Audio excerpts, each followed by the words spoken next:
Assalamualaikum warahmatullahi wabarakatuh. Waalaikumsalam warahmatullahi wabarakatuh. Jadi saya sebagai moderator untuk dari presentasi dari awal Wicaksono.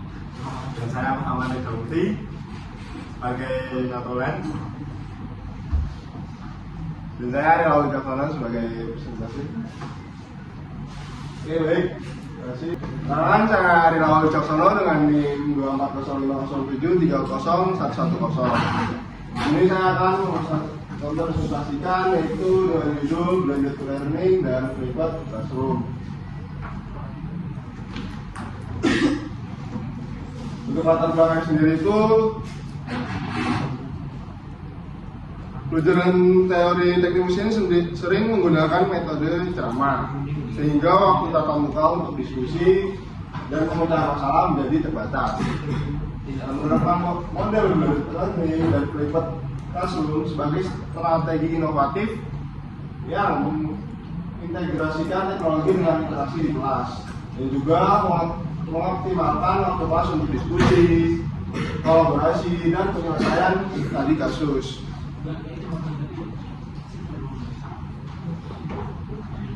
Nah, yang pertama itu ada blended learning. Artinya dari blended learning sendiri itu pendekatan pembelajaran yang mengombinasikan metode daring dan tatap muka secara terintegrasi. Ciri utamanya itu ada tiga, yaitu pertama ada fleksibilitas, kedua ada integrasi, dan ketiga ada pemantauan. Nah, untuk kelebihan dan tantangan sendiri, untuk kelebihan sendiri itu ada efisiensi waktu dan meningkatkan keterlibatan mahasiswanya. Lalu untuk tantangan sendiri itu ada membutuhkan infrastruktur, literasi digital, dan waktu untuk persiapan untuk konten. Nah, selanjutnya itu ada private classroom. Pengertian dari private classroom sendiri itu sebuah model di mana mahasiswa mempelajari teori dasar secara mandiri sebelum kelas melalui video atau modul. Nah, untuk tujuannya sendiri ini memanfaatkan waktu tatap muka untuk aktivitas pelajaran aktif seperti diskusi dan penyelesaian soal. Nah, untuk hal utama itu ada 4, yaitu yang pertama ada prakelas, itu belajar materi melalui video. Yang kedua itu ada kuis prakelas, itu mengukur pemahaman. Dan yang ketiga itu ada aktivitas di kelas, yaitu untuk diskusi, pemecahan masalah, dan presentasi. Dan yang terakhir itu ada refleksi, yaitu evaluasi pemahaman dari tiga tersebut. Nah, untuk selanjutnya itu ada implementasi LMS dan konten digital. LMS menjadi pusat untuk mengunggah video, modul, kuis, dan forum diskusi. Nah, untuk jenis kontennya itu ada 3, yaitu pertama ada video tutorial, kedua ada simulasi interaktif, dan yang ketiga itu ada kuis dari.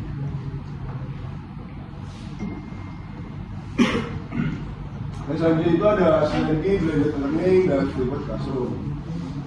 Untuk private classroom sendiri adalah implementasi dari filosofi blended learning. Keduanya menciptakan ekosistem pembelajaran yang kuat. Untuk pembagian perannya sendiri, yang pertama itu pada blended learning menyediakan infrastruktur teknologi atau bisa dibilang LMS. Dan yang kedua itu ada private classroom, itu dia memberikan struktur pedagogis atau alur pembelajarannya. Untuk terakhir ini kesimpulan sendiri, blended learning dan private classroom adalah pendekatan inovatif untuk pembelajaran teori teknik mesin. Model ini memanfaatkan LMS dan konten digital agar mahasiswa dapat belajar mandiri sebelum kelas. Waktu tatap muka menjadi lebih bermakna karena difokuskan pada diskusi dan pemecahan masalah. Hasilnya sendiri terbukti efektif meningkatkan pemahaman konseptual, keterampilan kolaboratif, dan kemampuan problem solving pada mahasiswa. Terima kasih. Apakah ada yang ingin ditanyakan? Oke, Mas Andian. Tanya Mas, izin bertanya Mas, bagaimana peran teknologi dalam blended learning? Pertanyaan itu bagaimana peran teknologi dalam blended learning ya? Itu dia teknologi yang digunakan untuk menyediakan materi pembelajaran seperti video, kuis online atau simulasi yang dapat diakses oleh siswa sebelum kelasnya dimulai. Bagaimana Mas Adrian, apakah dijawab? Dulu. Apakah ada yang tanya lagi? Bukan. Saya cukupkan presentasi pagi hari ini. Assalamualaikum warahmatullahi wabarakatuh. Waalaikumsalam warahmatullahi wabarakatuh.